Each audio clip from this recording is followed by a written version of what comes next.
Pregnant nurse बहू। सुषमा की बहू विनीता एक हॉस्पिटल में नर्स थी, लेकिन उसे डॉक्टर से भी ज्यादा नॉलेज थी। हॉस्पिटल में सब विनीता की तारीफ किया करते थे।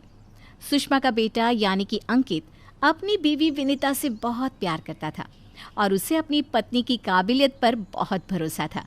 धीरे धीरे वक्त गुजरता गया और शादी के 8 महीने बाद विनीता प्रेग्नेंट हो गई। मैं बहुत खुश हूँ। मेरा इकलौता बेटा है और अब इसका बच्चा इस दुनिया में आएगा। मैं दादी बन जाऊंगी। दादी मैं बता नहीं सकती मुझे कितना अच्छा लग रहा है। आपको खुश देखकर मैं भी बहुत खुश हूँ माँ। देखो बेटा, वैसे तो विनीता नर्स है, उसे अपने बारे में सब कुछ पता है, लेकिन फिर भी ना आजकल बच्चे पैदा करने में बड़ी परेशानी होने लगी है। उसे कहना कि वो अपना अच्छे से ख्याल रखे। अरे माँ, आप है ना, आपके रहते हमें चिंता करने की क्या ज़रूरत है। मैं तो अपनी बहू का बहुत अच्छे से ख्याल रखने वाली हूँ। उसे अच्छे से खिलाऊंगी पिलाऊंगी, तभी तो मेरा पोता या पोती एकदम हेल्दी पैदा होगा। कुछ दिनों के बाद सुबह के वक्त। अरे विनीता बहू, ये तुम क्या कर रही हो? कुछ भी तो नहीं मम्मी, अपना हेल्थ चेकअप कर रही हूँ। और क्या? लेकिन ये ब्लड प्रेशर की मशीन और ये तुम्हारे हाथ में इंजेक्शन कैसा है? अरे मम्मी जी, मैं अपना ब्लड प्रेशर चेक करके देख रही थी। प्रेग्नेंट होना और ऐसी हालत में ब्लड प्रेशर चेक करना बहुत ज़रूरी होता है। लेकिन बेटा, इन सब कामों के लिए तुम्हें डॉक्टर के पास जाना चाहिए। अपना चेकअप खुद करने की क्या ज़रूरत है? और ये इंजेक्शन किस लिए लाई हो? मम्मी जी, इससे मैं अपना ब्लड सैंपल लूँगी और हॉस्पिटल में जाकर अपना ब्लड चेक करवा लूँगी। अरे ऐसा भी कोई करता है भला?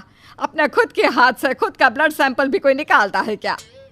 मम्मी जी, ये मेरा रोज़ का काम है, इसमें क्या है? मैं जब खुद से ये सब कर सकती हूँ तो किसी और से क्यों करवाऊँ? अच्छा ठीक है, जैसा तुम्हें सही लगे। कुछ दिनों के बाद सुषमा अपनी बहू को फिर से इंजेक्शन लगाते हुए देखती है और अंकित भी उस वक्त वहीं पर था।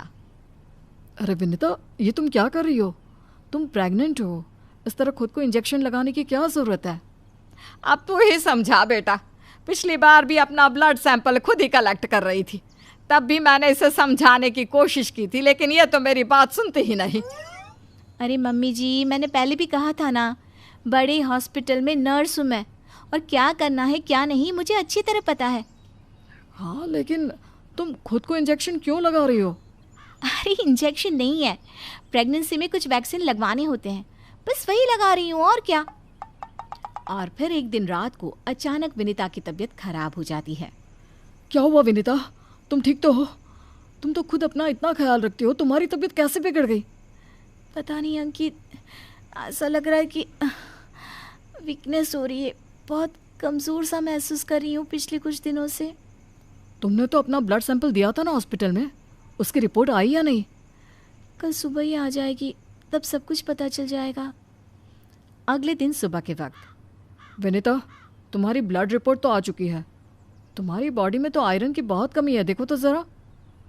अरे हाँ, इसके हिसाब से तो मुझे ब्लड चढ़ाना चाहिए, वरना डिलीवरी के वक्त बच्चे को प्रॉब्लम हो सकती है। मैं एक काम करती हूँ, ब्लड चढ़वा लेती हूँ। ऐसा कैसे ब्लड चढ़वा लेती हूँ? पहले डॉक्टर से जाकर पता करो और हॉस्पिटल में जाकर ब्लड चढ़वाओ। ये सब काम बिना किसी डॉक्टर की सलाह के नहीं करने चाहिए। मम्मी जी, आप फिर से शुरू हो गई ना। क्या करना है क्या नहीं मैं अच्छे से जानती हूँ, मैं खुद कर लूँगी। और विनीता हॉस्पिटल से ब्लड की बोतल का इंतज़ाम करती है और खुद अपने ही हाथों से खुद को घर में रहकर ब्लड चढ़ा लेती है। अगले दिन। विनीता, अब तुम्हारी तबीयत कैसी है? देखो, मुझे पता था ब्लड चढ़ते ही मेरी सारी वीकनेस दूर हो जाएगी। मुझे बहुत अच्छा लग रहा है, एकदम ठीक हूँ मैं। कुछ दिनों के बाद विनीता की प्रेगनेंसी का 8वां महीना शुरू हो चुका था और एक दिन सुबह के वक्त विनीता अच्छे से तैयार होकर अपने कमरे से बाहर आती है। क्या हुआ विनीता, सुबह सुबह कहाँ जा रही हो? बहुत दिन हो गए हॉस्पिटल नहीं गई, सोच रही हूँ आज ड्यूटी पर चली जाती हूँ। डॉक्टर का भी फ़ोन आया था अभी। लेकिन बेटा, अब तुम्हारा 8वां महीना चल रहा है, ऐसी हालत में तुम्हें घर में आराम करना चाहिए और डिलीवरी करवाने तो बिल्कुल भी नहीं जाना चाहिए। लेकिन क्यों मम्मी जी, डिलीवरी करवाने में क्या प्रॉब्लम है? ये तो मेरा जॉब है। और हॉस्पिटल में दिन रात यही तो करवाती थी।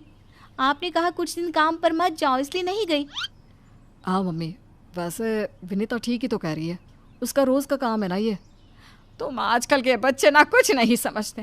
अरे तुम्हें वैसे तो सब पता है, लेकिन शायद ये नहीं पता कि इस हालत में अगर तुम डिलीवरी करवाने आई औरतों को देखोगी तो तुम्हारी सेहत पर बुरा असर पड़ेगा। अरे मम्मी, ऐसा भी कुछ होता है क्या? मम्मी जी, किसी और की डिलीवरी करवाने से मेरे ऊपर कैसे फ़र्क पड़ सकता है? मैं कोई पहली बार थोड़ी ना ये सब करवाने जा रही हूँ। विनीता अपनी सास की एक नहीं सुनती और हॉस्पिटल चली जाती है। वहाँ से वापस आने के बाद, अरे मम्मी जी, आपको मेरी बहुत चिंता हो रही थी ना? ये देखिए, मैं बिल्कुल ठीक ठाक हूँ, अब आपको परेशान होने की ज़रूरत नहीं है। और जानती है, पूरी 5 डिलीवरी करवा कर आई हूँ, वो भी नॉर्मल वाली। देखा मम्मी, मैंने कहा था ना विनीता को नहीं होगा कुछ भी। वो बिल्कुल ठीक है। चलो अच्छा है बहू, मैं भी तो यही चाहती हूँ कि तू एकदम ठीक रहे। और आजकल जिसे देखो उसके ऑपरेशन से बच्चे होते हैं, ये देख देख करना बहुत डर लगता है। चिंता मत कीजिए मम्मी जी, मुझे कुछ नहीं होगा। मैं नर्स हूँ ना, रोज़ हॉस्पिटल में औरतों को सिखाती हूँ कि कैसे अपना ध्यान रखें ताकि नॉर्मल डिलीवरी हो। तभी अचानक हॉस्पिटल से डॉक्टर का कॉल आता है। कॉल पर बात करने के बाद, मम्मी जी, एक इमरजेंसी केस आ गया है, मुझे जाना होगा। अरे लेकिन अभी तो आई हो, कैसी डॉक्टर है तुम्हारी? उसे पता नहीं चलता क्या कि तुम प्रेग्नेंट हो? ऐसी हालत में तुम्हें ना बुलाए। अरे नहीं मम्मी जी, डॉक्टर की भी मजबूरी है। कह रही थी काफ़ी सीरियस केस है और हॉस्पिटल में उन्हें किसी दूसरी नर्स पर इतना भरोसा नहीं जितना मुझ पर है। मुझे लगता है कि तुम्हें मना कर देना चाहिए बहू। कुछ नहीं होगा मुझे मम्मी जी, मैं अभी डिलीवरी करवा के आती हूँ। कुछ देर बाद अंकित के पास हॉस्पिटल से फ़ोन आता है। अरे मम्मी, जल्दी हॉस्पिटल चलिए, वहाँ विनीता की तबीयत खराब हो गई है। हे भगवान, सब ठीक करना, मुझे तो पहले ही डर लग रहा था। अंकित और सुषमा हॉस्पिटल पहुँचते हैं। क्या हुआ विनीता को? वो क्या है ना, विनीता एक नॉर्मल डिलीवरी करवा रही थी। केस बहुत ही सीरियस था और उस लेडी को बहुत ज़्यादा प्रॉब्लम हो रही थी। क्योंकि विनीता खुद प्रेग्नेंट है तो वो अचानक से घबरा गई और उसे लेबर पेन शुरू हो गया। लेकिन अभी तो मेरी बहू का सिर्फ 8वां महीना चल रहा है। देखिए, ऐसा हो जाता है। उस औरत को दर्द में देखकर घबराहट की वजह से विनीता को ये हुआ है। अरे डॉक्टर, लेकिन डरने की कोई बात तो नहीं है ना?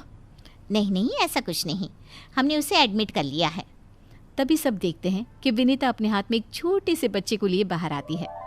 अरे विनीता, तुम्हारी तो तबीयत ठीक नहीं थी, तुम्हें दर्द हो रहा था, तुम बाहर क्यों आ गई? अरे दर्द हो रहा था तो क्या हुआ, मैंने वो दवाई ले ली जिससे जल्दी आने वाले लेबर पेन रुक जाते हैं। और वैसे भी डॉक्टर, उस औरत को मेरी ज़रूरत थी, उसकी देखभाल के लिए मुझे ठीक होना ही था। ये देखिए, उसका बच्चा एकदम सही सलामत है। अरे वाह मेरी बहू, तूने तो अपने तबीयत की परवाह ना करके किसी और की जान बचाई। मुझे तुम पर गर्व है विनीता। ऐसे ही थोड़ी ना वो हॉस्पिटल की सबसे अच्छी नर्स बनी है। मैंने कहा था ना मम्मी जी, मैं नर्स हूँ, मुझे अपने से पहले दूसरों की तकलीफ़ दिखाई देती है और मैं पहले अपने मरीज़ों की जान बचाती हूँ, फिर खुद की।